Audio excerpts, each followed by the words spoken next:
우리와 늘 동행하신 하나님, 추운 겨울 매서운 바람에 겉으로는 앙상한 가지가 남아있는 것처럼 보이는 나무가 생명을 이어가듯이 잔뜩 찌푸린 하늘과 찬 공기가 삶에 가득한 순간이 온다 하더라도 주님께 깊이 뿌리를 내림으로 겨울을 견디고 신앙의 봄을 맞이하게 하옵소서.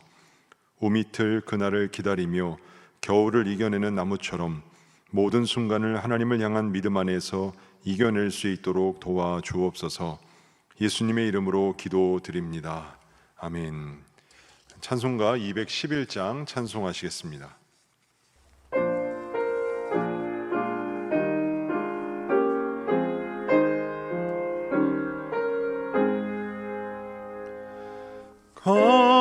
값비싼 향유를 주께 드린 막달라 마리아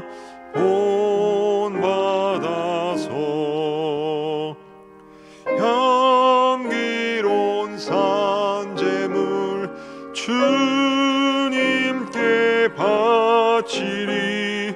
사랑의 주 내 주님께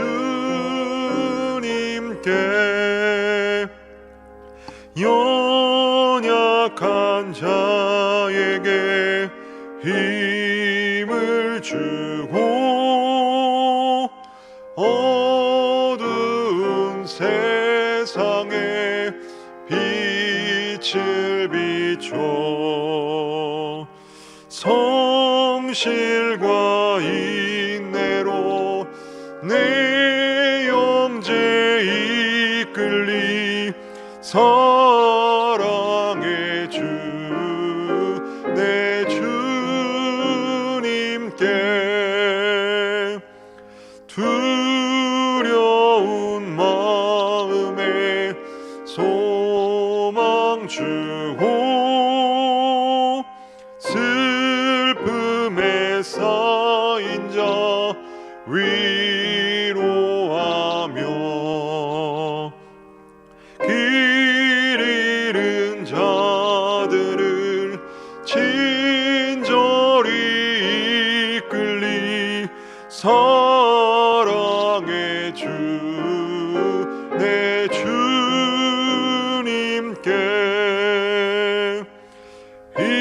인생의 왕혼이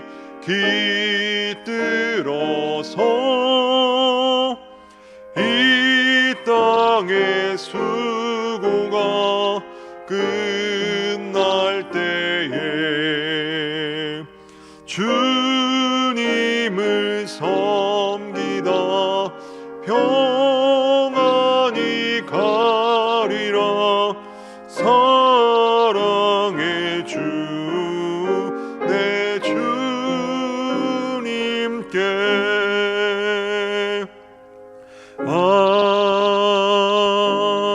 아멘. 오늘 우리에게 주신 하나님 말씀은 마가복음 14장 1절에서 11절 말씀입니다. 생명의 삶 72에서 73면에 있습니다. 이제 하나님의 말씀을 봉독합니다. 이틀이 지나면 유월절과 무교절이라 대제사장들과 서기관들이 예수를 흉계로 잡아 죽일 방도를 구하며 이르되 밀란이 날까 하노니 명절에는 하지 말자 하더라. 예수께서 베다니 나병 환자 시몬의 집에서 식사하실 때에 한 여자가 매우 값진 향유 곧 순전한 나드 한 옥합을 가지고 와서 그 옥합을 깨뜨려 예수의 머리에 부으니 어떤 사람들이 화를 내어 서로 말하되 어찌하여 이 향유를 허비하는가? 이 향유를 300데나리온의 이상에 팔아 가난한 자들에게 줄 수 있었겠도다 하며 그 여자를 책망하는지라. 예수께서 이르시되 가만두라. 너희가 어찌하여 그를 괴롭게 하느냐? 그가 내게 좋은 일을 하였느니라. 가난한 자들은 항상 너희와 함께 있으니 아무 때라도 원하는 대로 도울 수 있거니와 나는 너희와 항상 함께 있지 아니하리라. 그는 힘을 다하여 내 몸에 향유를 부어 내 장례를 미리 준비하였느니라. 내가 진실로 너희에게 이르노니 온 천하에 어디서든지 복음이 전파되는 곳에는 이 여자가 행한 일도 말하여 그를 기억하리라 하시니라. 12 중에 하나인 가룟 유다가 예수를 넘겨주려고 대제사장들에게 가매 그들이 듣고 기뻐하며 돈을 주기로 약속하니 유다가 예수를 어떻게 넘겨줄까 하고 그 기회를 찾더라. 이 말씀은 살아계신 하나님의 말씀입니다. 아멘. 오늘 이 새벽 엎드림 새벽 기도의 자리에 나오신 성도 여러분들을 주님의 이름으로 환영하고 축복합니다.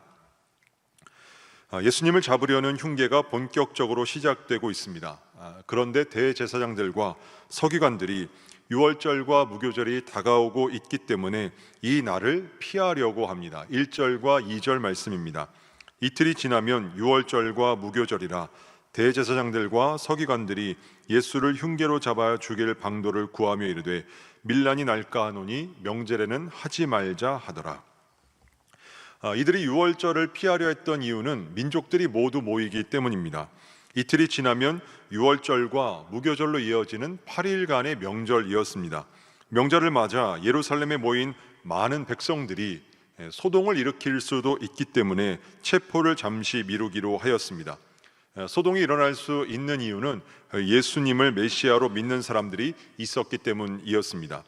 이때 이 하나의 사건이 벌어집니다.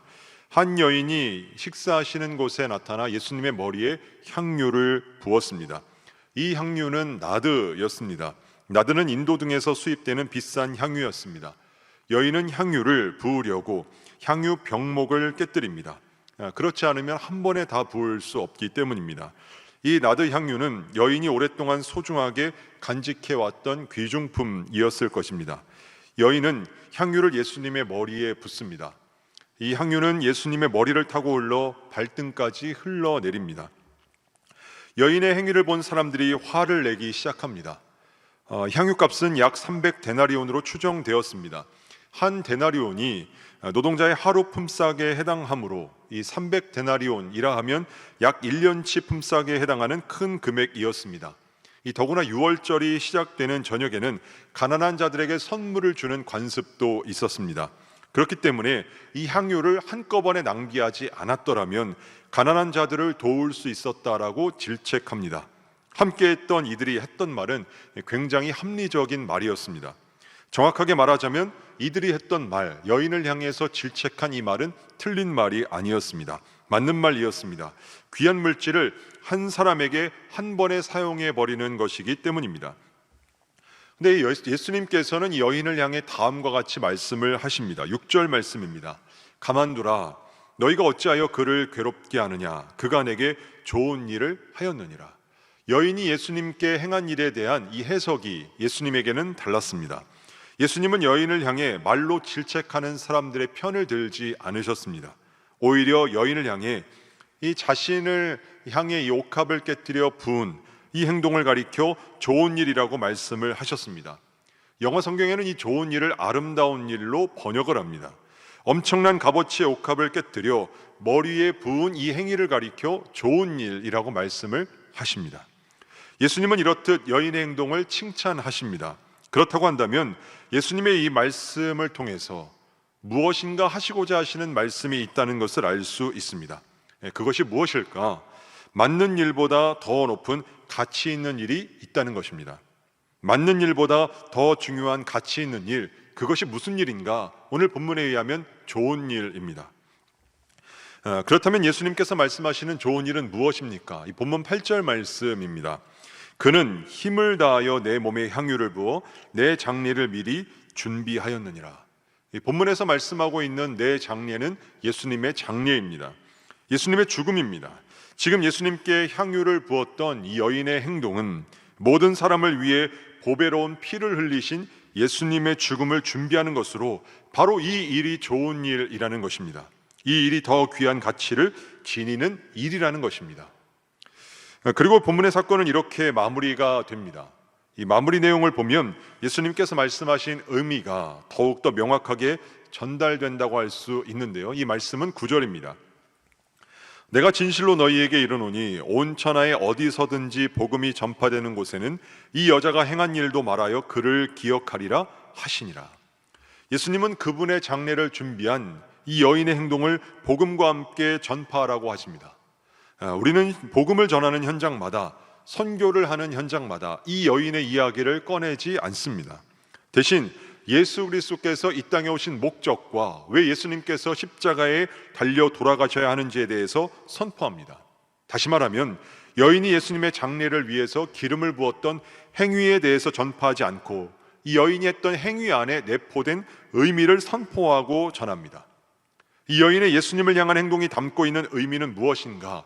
예수님의 죽음이자 그 죽음을 통한 생명입니다. 결국 이 여인이 행한 일을 말하라는 것은 여인이 그 옥합을 깨뜨려 부었던 그 행위 자체를 가리키는 것이 아니라 여인의 행위가 기리고 있는 예수님의 죽음을 통해 일어나는 일을 말하고 싶었던 것이고 그 일은 곧 생명을 의미합니다. 예수님의 죽음은 생명을 살리는 죽음이기 때문입니다.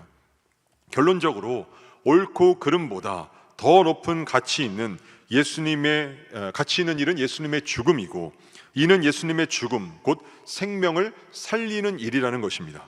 어느 것이 맞고 틀리고를 논하는 것보다 더욱 중요한 것은 사람을 살리는 일이며 이것이 중요한 일이라는 말씀입니다.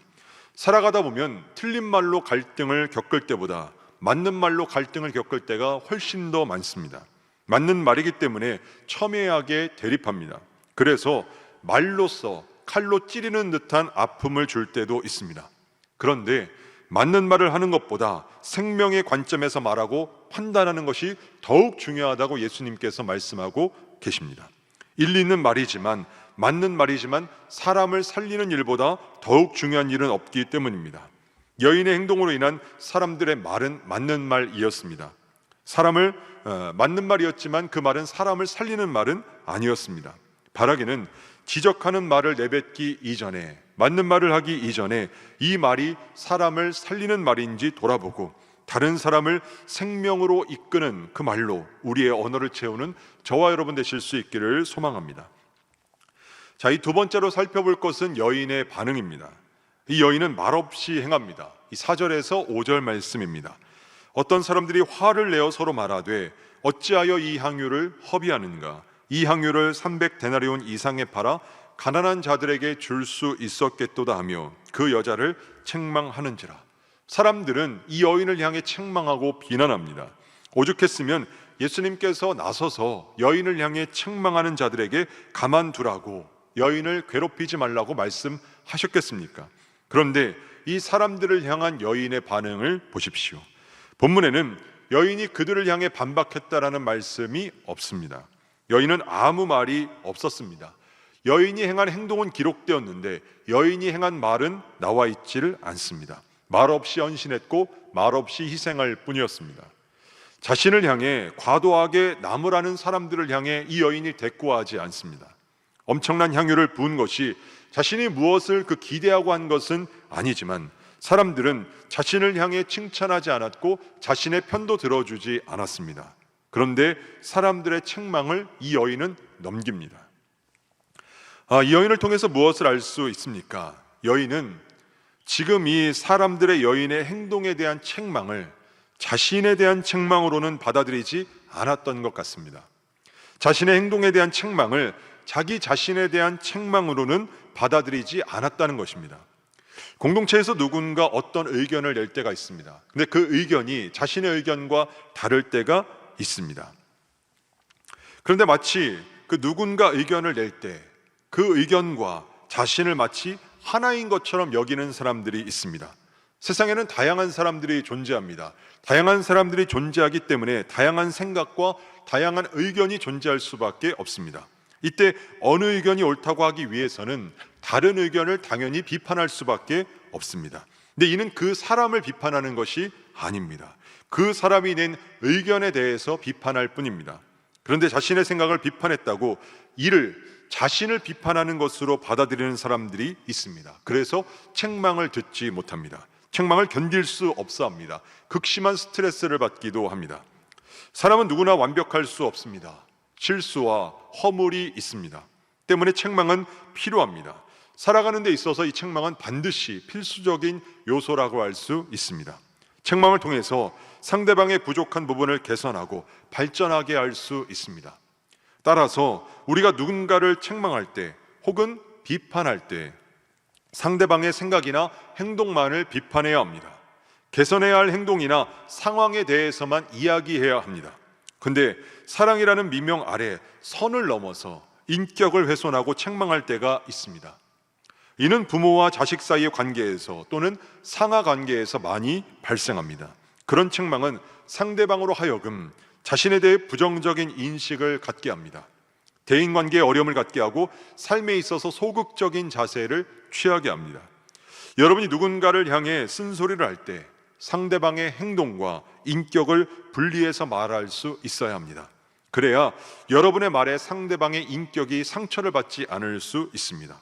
반대로 여러분이 누군가에게 쓴소리를 듣게 될 때 역시 나의 행동과 인격을 분리해서 들을 수 있어야 합니다. 그래야 비난의 소용돌이에 빠지지 않을 수 있기 때문입니다. 마지막으로 살펴볼 것은 기회입니다. 그리스에 가면 우스꽝스러운 모습의 동상이 있습니다. 이 모습은 사람 같기도 하고 형상은 짐승 같기도 한 모호한 동상입니다. 외부에서 온 관광객들이 이 동상을 보면 모두 희한해한다고 합니다. 하지만 이 동상 가까이에 가서 그 밑에 새겨진 글의 내용을 보면 모두 하나같이 고개를 끄덕일 수밖에 없다고 합니다.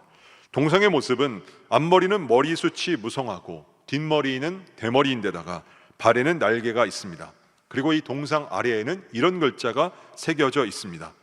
앞머리가 무성한 이유는 사람들이 나를 보았을 때 내가 누구인지 금방 알아차리지 못하게 하기 위함이며, 또한 나를 발견했을 때는 쉽게 붙잡을 수 있도록 하기 위함이고, 뒷머리가 대머리인 이유는 내가 지나고 나면 다시는 나를 붙잡지 못하도록 하기 위함이며, 발에 날개가 달린 이유는 최대한 빨리 사라지기 위함이다. 금방 알아차릴 수는 없지만 발견하면 쉽게 붙잡을 수 있는 것, 반면에 지나치면 다시는 붙잡지 못하고 최대한 빨리 사라지는 것은 무엇일까요? 바로 기회입니다. 삭개오는 예수님이 마을을 지나가신다는 소식을 듣고 돌 무화과 나무 위에 올라갑니다. 시각장애인 바디메오는 나사렛 예수시라는 말을 듣고 주님을 붙잡기 위해서 주변의 사람들의 만류에도 불구하고 그 꾸짖음에도 불구하고 목청껏 소리쳤습니다. 혈루증 여인도 마지막 기회를 놓치지 않기 위해서 목숨을 걸고 예수님의 뒤로 가서 옷가에 손을 댑니다. 이들은 모두 기회를 잡았던 사람들이었습니다. 이런 이야기가 있습니다. 지옥에 갔더니 거기서 대부분의 사람들이 하는 말은 껄이었다는 것입니다. 그때 예수를 믿을 걸, 그때 회개할 걸. 반드시 지금 해야 하는 일이 있습니다. 홈쇼핑은 이 구성, 이 가격이 올해 마지막이라고 합니다. 세일도 그렇습니다. 기간을 정해놓고 파격 세일을 한다고 합니다. 자녀가 어릴 때 자녀의 어린 시절은 다시 돌아오지 않습니다. 그때 아이와 함께 놀아주며 시간을 보내는 것도 그때 아니면 할 수가 없는 일입니다. 조금 후면 예수님께서는 십자가에 못 박히시게 됩니다. 물론 여인이 예수님의 죽음을 몰랐을 수도 있습니다. 혹은 알았다 하더라도 그 순간이 언제인지는 알지 못했을 수도 있습니다. 그런데 예수님을 만나면 그분께 향유를 붓기 위해서 1년치나 되는 돈을 모았고 향유도 미리 구입해 두었습니다. 여인이 예수님께서 배단위 나병 환자 시몬의 집에서 식사하신다는 소식을 들었습니다. 향유가 담긴 옥합을 들고 주저없이 예수님께 나아갑니다. 그리고 붓습니다. 여인에게 예수님을 향해 향유를 부을 수 있는 기회가 찾아왔고 여인은 그 기회를 잡았습니다. 여인의 헌신은 예수님의 장례를 기념하는 아름다운 일이 되었습니다. 인생의 기회는 누구에게나 찾아옵니다. 하지만 대부분의 사람은 그것이 기회인지를 알지 못하고 지나갑니다. 왜냐하면 준비되어 있지 않기 때문입니다. 여인은 준비된 사람이었습니다.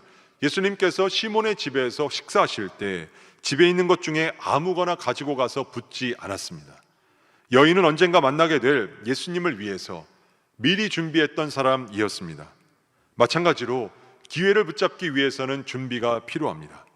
흔히 스포츠나 뮤지컬 공연 등 그 뮤지컬이나 스포츠에서 대신 나갔다가 갑자기 스타가 되는 경우를 볼 수 있습니다. 대신 나간 사람이 아무런 준비가 되어 있지 않았다면 그런 일들은 불가능합니다. 누구도 알아주지 않는 순간에도 시간을 노력하고 노력을 투자하며 준비하고 있었기 때문에 이 모든 일들이 가능했던 것입니다. 인생의 변곡점이 될 수 있는 기회가 찾아올 때 그 기회를 놓치지 않기 위해서는 준비가 반드시 필요합니다. 바라기는 매일 최선을 다하는 삶을 통해서 자신에게 찾아오는 기회를 놓치지 않는 은혜가 저와 여러분에게 있기를 축복합니다. 기도하겠습니다. 사람을 살리는 삶을 살아가길 원하신 하나님, 옳고 그름을 판가름하는 것은 분명 중요합니다. 하지만 그보다 생명이 더욱 중요합니다. 옳고 그름을 증언하는 데 있어 상대방의 인격 자체를 부정하거나 마음까지 다치게 하지 않는 그런 지혜로움이 있게 하옵소서. 또한 언제든지 주님께 쓰임받는 자가 되기 위해 준비되어 있게 하옵소서. 고은 원로 목사님을 기억하사 가시는 곳마다 장벽은 무너지고 진리의 강물과 같은 흐름이 생겨나게 하옵소서. 은혜의 통로로 사용하시는 허유한 담임 목사님을 통해 모든 성도들이 무거운 짐을 주님 앞에 내려놓고 쉼을 얻게 하여 주옵소서. 그 입에서 선포되는 말씀을 통해 영적인 양식으로 말미암아 영혼을 살찌우는 일이 일어나게 하옵소서. 명절 연휴 기간 오가는 길 모든 성도들을 안전사고가 일어나지 않도록 지켜주시고 가족과 친족을 만나는 재회의 기쁨이 가득하게 하옵소서. 안산제일의 가족들이 믿음의 자녀로서 본을 보이고 가족들 간의 시험에 들거나 다툼이 없게 하시며 아직 예수 그리스도를 영접하지 못한 가족들에게 구원의 기쁜 소식을 전하는 전도의 기회가 되게 하옵소서. 이 새벽에도 온라인으로 귀한 헌금을 드린 손길이 있습니다. 모든 물질 중에서 먼저 주님의 것을 구별하여 드릴 수 있는 믿음 주심을 감사를 드립니다. 주님께 드림을 기뻐하게 하시며 자원함과 감사함으로 드리오니 주님의 뜻을 이루는 데 사용하여 주옵소서. 드려지는 물질만이 아니라 세상에서도 주님의 영광을 드러내는 삶이 되게 하여 주시옵소서. 또한 이 새벽에도 각자가 가지고 나온 기도의 제목들이 있습니다. 그 기도마다 믿음으로 간구하게 하시고 응답하여 주시옵소서. 예수 그리스도의 이름으로 기도드립니다. 아멘. 하늘에 계신 우리 아버지, 아버지의 이름을 거룩하게 하시며 아버지의 나라가 오게 하시며 아버지의 뜻이 하늘에서와 같이 땅에서도 이루어지게 하소서. 오늘 우리에게 일용할 양식을 주시고 우리가 우리에게 잘못한 사람을 용서하여 준 것 같이 우리 죄를 용서하여 주시고 우리를 시험에 빠지지 않게 하시고 악에서 구하소서. 나라와 권능과 영광이 영원히 아버지의 것입니다. 아멘. 이 시간 기도하실 때 나라와 민족과 교회를 위해 그리고 오늘 말씀을 놓고 계속해서 기도의 자리로 나아갑니다.